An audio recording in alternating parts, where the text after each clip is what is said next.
şanlı gelebi. Boş etek koyunu giybese kızdı şanlı gelebi. Kozgoluşsun delebi, kan tarasın denege. Kara jorgo bolboso toydu şanlı gelebi. Ошол 3 жаштан 7 жашка чейинки баланын кабыл алуусу өтө жогору болот деп ушу балдарды жогорку коомго өнүктүрүүгө өздөрүнүн салымын кошот деген деңгээлде өзүбүздүн жардамыбызды берип балдарды тарбиялап атабыз азыр. Ал эми биз Отун Байрам фонду болсо бул долбоорду 2014 жыл менен баштадык. Былтыр эгерде 800 баланы камтып 35 жайлоо бала бакчасын ачкан болсок, быйыл мына 80ден ашык, азыр күндө 84 жайлоо бала бакчасы болду. Бул долбоордун негизги максаты ошол жайлоодогу балдарды мындай камтууда. Быйылкы жылы мына биз 2000ден ашык баланы камтып атабыз. Жайлоо бала бакчаларынын же болбосо өнүгүү борборлорунун ишке ашырууда өтө маанилүү компоненти бул мугалимдер, тарбиячылар. Биздин жайлоо бала бакчаларыбыз өтө алыс тоонун баштарында, суук, шарты катаал жерде жайгаштырган. Ошондуктан ал жака мындай абдан татыктуу тарбиячыларды табуу өтө кыйынга туруп атат. Жайлоо деген жашта, жайлоо деген таза аба, кооз жерде балдар аябай көңүлдөрү ачык болот экен. Көңүл буруп, кунт коюлары да жакшы болот экен, сергек болушат экен. Бул долбоорго биз аябай ыраазыбыз. Балдарыбыз өнүгүп өсүп атат деп ишенем. Бул балдар негизинен аң сезимдүүлүккө, жаратылыштын байлыктарын коргоого, бири-бири менен сүйлөшкөнгө, мамиле түзгөнгө ушул детсадтан түптөлүп чыгып атат. Карашоро балдар бакчасында негизинен ар курактагы жаштагы балдар келип ойношот. Жаратылыштын негизги курамы болгон мындай гүлдөрдөн, ушулардан мындай болгон мончокторду жасашат. Bundan keyin apama bunu elek жасап берем. Келгенден бери биз кукла жасап үйрөнөрөк болчук эле. Анан кийин эжекелер келип үйрөтүп кетишти. Азыр деле жасаган билебиз. Я приехал в Хорошоро отдыхать со своей бабушкой. И я пришел в этот садик, уже хожу сюда неделю. И мы здесь учимся петь, рисовать, делать разные аппликации из бумаги. Я сейчас проживаю в России и приезжаю сюда на летние каникулы. Мне в этом садике очень нравится. Эжекебизде аябай жакшы экен, жакшы окутат экен, түтү барактардан нерсени үйрөтөт экен, өрү үйрөтөт экен.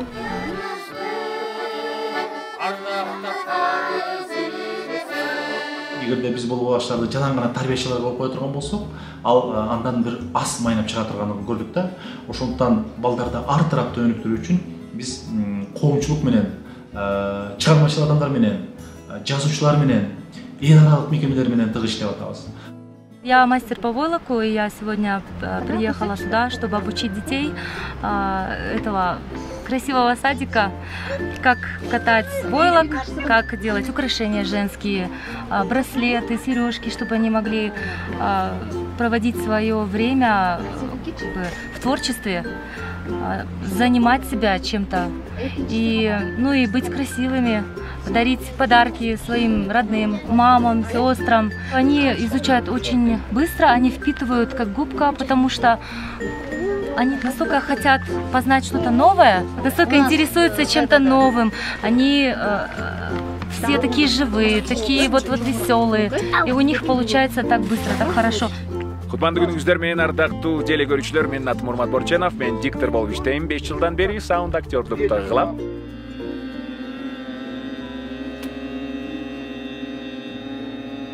Азыр болсо биз Соңкөлдө жайлоо бала бакчасында балдарга ушул кеп техникасы боюнча, сүйлөө боюнча биз мастер-класс өткөрдүк. Абдан жакшы болду. Жайлоо бала бакчасындагы ар бир мастер-класс өтө маанилүү, себеп дегенде адамдар чындыгында практика жүзүндө өзүнүн билген нерселерин адамдарга көрсөтүп атат. Мен дагы өзүмдүн билген нерсемди көрсөттүм. Бул балдарга көп эле нерсе берет болуш керек, себеп дегенде адам мындай жакшы туура сүйлөөгө, көркөм сүйлөөгө бир аракетти, далалаты болуп калат болуш керек, себеп дегенде дал ушул куракта балдарга ушул нерсени үйрөтүш керек деп ойлойм. Мое хобби и моя профессия – авиамоделизм.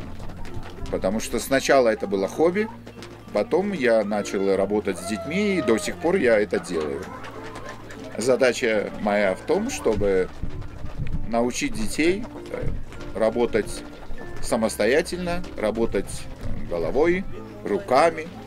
При кажущейся простоте этой модели, она сделана из бумаги, но этот самолет обладает всеми качествами аэродинамическими, которые обладает настоящий планер, и он запускается очень легко и быстро. Исправив все перекосы, мы отправляем самолет в полет. Вот так. Раз. И он улетел.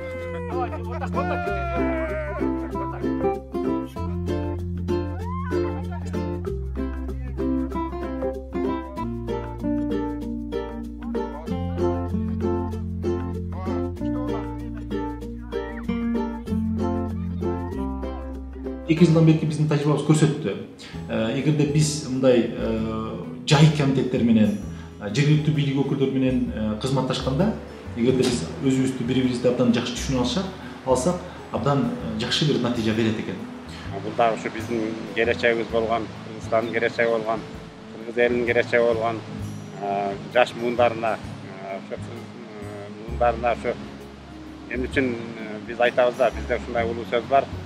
Баланы курсакта тарбиялаш керек деген. Мындай балдарды тарбиялап, өнөктөш катары иштешип жатканыма мен да өзүм сыймыктанам. Бул жайлоо балакчыларын финанслоодо биздин Отунбай айылын демилге сейларалык коомдук фонду ар кандай уюмдарга, мекемелерге, жеке адамдарга, бизнесмендерге ошондой эле жергиликтүү бийлик өкүлдөрүнө кайрылып атабыз да. Акча көбөйөт, бюджетте акча көбөйгөндө мамлекет курат деп күтүп отура берсек, абдан көп убакыт болуп кете турган да. Ошондуктан негизи баштадык. Азыркы өсүп келаткан муун өнүгүп калсын, чечип калсын деген ниетте биз ушуну баштадык. Кыйынчылык көпчүлүк учурда ушул жергиликтүү адамдардын, жайыт колдонуучулардын түшүнүүсүнөн келип чыккан кыйынчылык. Сиздер да аракет кылышыңыздар керек деген аракет кылып атабыз. Ушул биринчи бир кыйынчылык айрым учурда бул долбоордун маани, максатын, маңызын түшүнбөстөн, бул баягы мындай ушул мындай элдин арасындагы түшүнүктүн ар кандайлыгы бул бир кыйынчылык. Тарбиячылар менен иштешүүдө ата-энелердин ролу, ата-энелердин катышы абдан жогору да. Эки балам ушул жерде десатка келип атат. Көп жылдан бери ушул жерде жайлоого чыгабыз. 25 жыл болуп калды. Бала чака ушул жерде жайлоодо, өзүбүз жайлоодобуз. Ушул балдар жакшы бу жерде салып атышат. Бул садик бизге аябай жакшы, балдарыбызга жакшы кругозорун өстүрдү. Биз сиздерге чоң рахмат айтабыз. Бул жайлоодо мурун садик деген болгон эмес, садик деген жакшы экен. Берге көп жылдан бери, 40 жылдан бери жашайм. Мен үйдү бердим. Кепиле көчкөн бала бакча ыраачылык үчүн менен бердим. Балдар өссүн, окусун деп үйрөнүп калды. Жакшы болду. Дети, которые растут в единении с природой, они обладают уникальными качествами, которые там, в городе, эти дети потеряли. Эти качества помогают им познавать мир. Многие дети, которые росли здесь, они потом становятся очень талантливыми людьми, очень талантливыми людьми. Мен ойлойм, бул ушул биздин жайлоо балакчылары келечекте өнүгүү борборлору ушул жайлоолордогу бир маданият борбору болуп калса, анан мындан 10 жылдан кийин, 15 жылдан кийин балким ошол биздин жайлоо балакчыларында, жайлоо өнүгүү борборлорунда билим алып өскөн балдар ошол жакта билим алдым эле, ушул нерсени ошол жакта үйрөндүм эле деп мындай айтып жүрсө, анан ошонун бир пайдасын көрүп атса, биз үчүн эң чоң бир сыймык, эң чоң бир кубануу болот да. Балалы болот, чакалы болот. Багы Садырбек чоң атамдын үйүнөн биз шерин окуганбыз деп айтышат. Ошондуктан мен үйдү берип койдум.